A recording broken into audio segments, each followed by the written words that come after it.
Hello, everybody. Welcome to another episode of Lee Learns. I am, of course, your very dignified, distinguished, I'm just getting words all over the place now. Your host, Lee. Hope you're doing well. I hope everybody's taking care of themselves. Um, so today I really want to go over and learn a little bit about rainbows.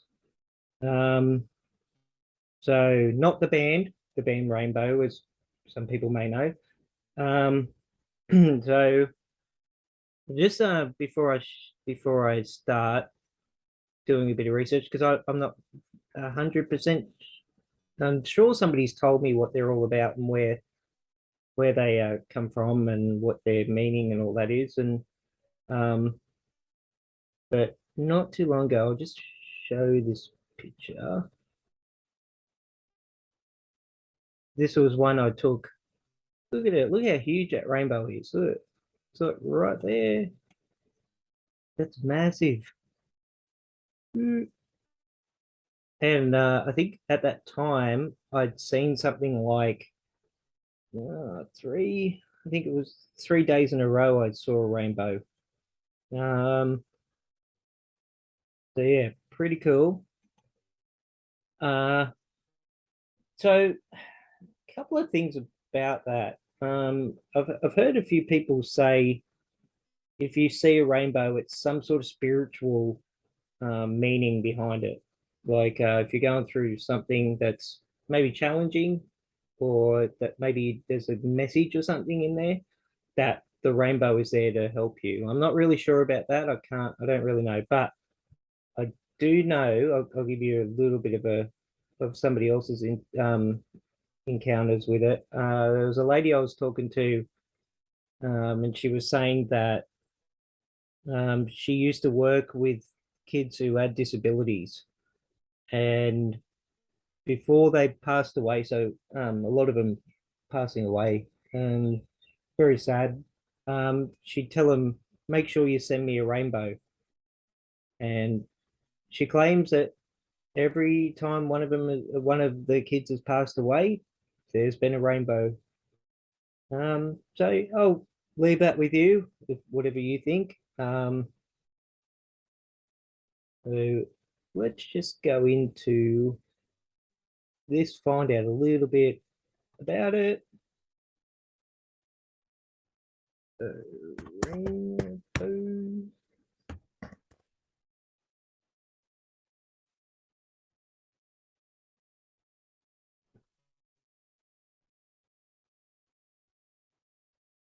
Here we go. There's some interesting stuff. Not really sure about getting some of this info from Wikipedia, but here we go. A rainbow is a meteorological phenomenon. Say that fast. Meteorological phenomenon that is caused by reflection, refraction, and dispersion of light in water droplets, resulting in a spectrum of light appearing in the sky. It takes the form of a multicolored circular arc.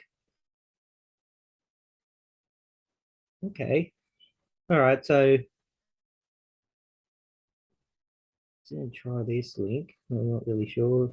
Some of these are subject to region, but this one seems all right. So similar here, rainbow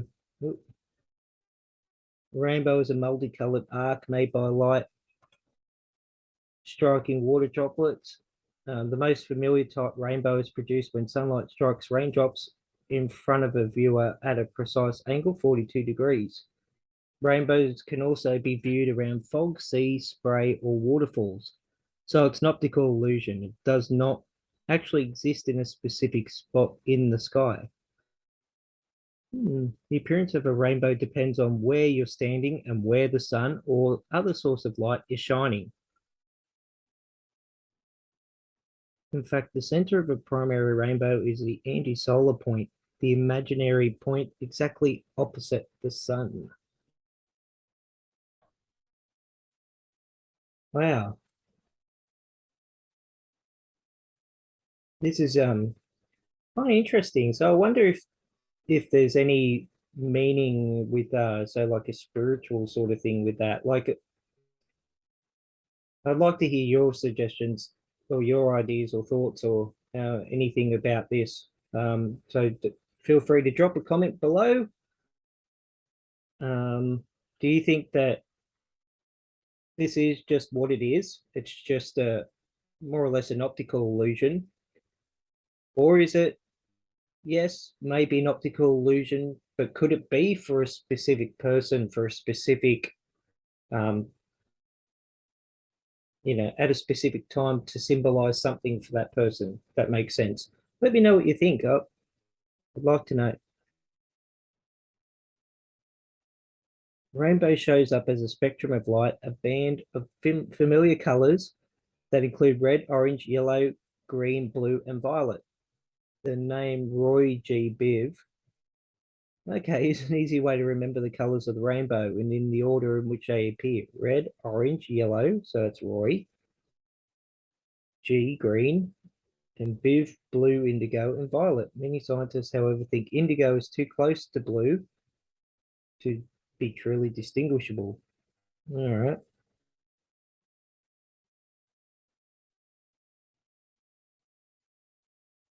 Wow.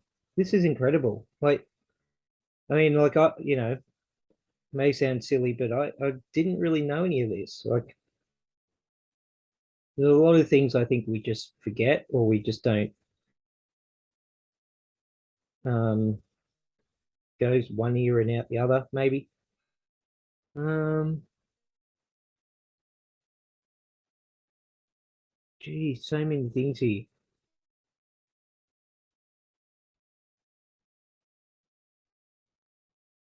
I did learn something about Roy G. Biv.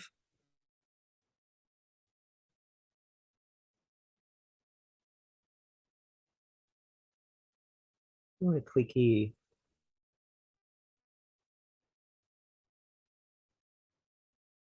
Yeah, as many people may know about rainbows, um, I'm guessing that this part here, there's like color coordination for it. It's sort of like color psychology, I suppose. We have color psychology for different things. Yeah, like orange equals what's orange? Something is, yeah, equals passion, vibrancy, all that sort of stuff. But here, each of the original 8 colors represented an idea: pink for sexuality, red for life, orange for healing, yeah, yellow for sun, that makes sense, green for nature, that also makes sense, blue for art, yeah, indigo for harmony, and violet for spirit.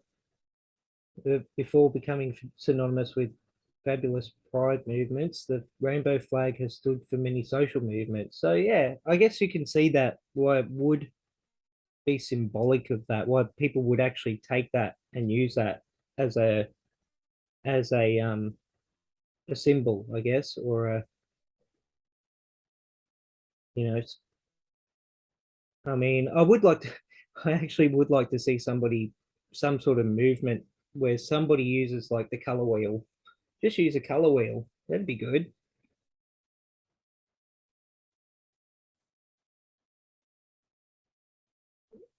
What's this? What are the colors of God's rainbow? Is there a difference between God's rainbow and the 7 colors of the rainbow? There's 7. That's pretty much the same. Roy G. Biv.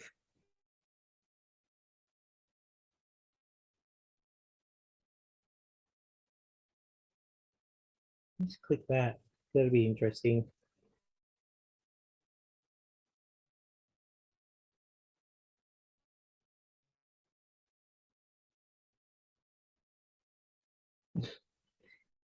Pretty cool hair. That'd be cool to see somebody actually get hair like Isaac Newton by Godfrey Kneller. Okay. So in the rainbow, purple is subdivided into purple and more bluish purple. Where the bananas made that decision and why? Short answer. Short answers: Isaac Newton and ancient Greek philosophy. what? Color theory is a bit more complicated than stirring together at the right finger paints. We mix pigments using the well understood but confusingly named subtractive method, which uses red, blue, and yellow as primary colors. However, we see colors in light waves, and light combines colors according to the additive mixing method, which uses red, blue, and green as primary colors. Oh, okay. Interesting. So where does Sir Isaac come into this? In the 17th century, he was the one who realized that when we break white light apart using a prism or raindrops, we get the visual spectrum of colored light, otherwise known as the rainbow.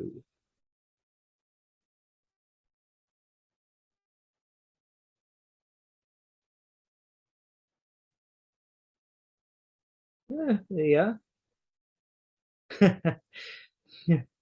Ancient Greece and the magic of seven. So seven is lucky, or so those of us in Western cultures have always been told. Lucky seven. There you are. Yep. But why? We can trace the roots of the association back to the 6th century BC and a dude named Pythagoras. Pythy, my old friend from high school. Pythy and his theorem. Now, Pythagoras loved numbers. That's an understatement. And he loved applying numbers to real world phenomena. He's credited with discovering the fact that musical notes, of which there are seven, could be translated into mathematical equations. And he had a theory about the heavenly bodies, seven of which were known at the time, moved according to mathematical patterns. Noticing a pattern, Piety did. His observations showed that seven was a magical number that somehow connected disparate phenomena. Further saw it as a sum of the spiritual three and the material four. Wow.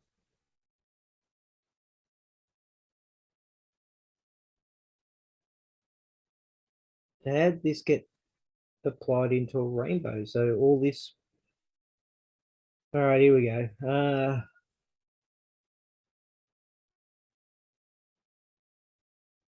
Nope, we don't want any design tips.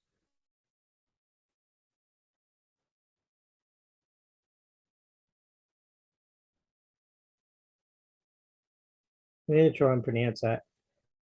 Pythagorean philosopher Philo Elias is the first known person to posit that the earth resolved around a central fire,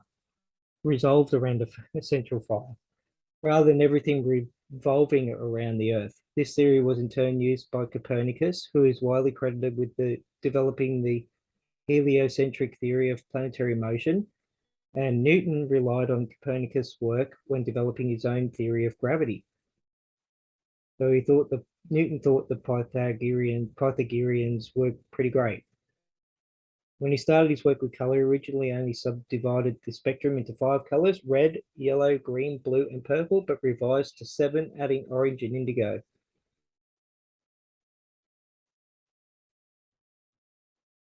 All right, so that's kind of interesting. So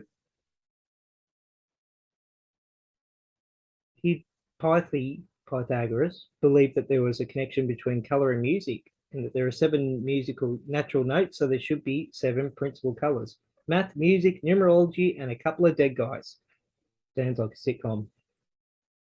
That, kids, is why there are 7 colors in a rainbow. All right, so I don't know about you, but I didn't know any of this, or didn't know the vast majority of it. So what do you guys think about this?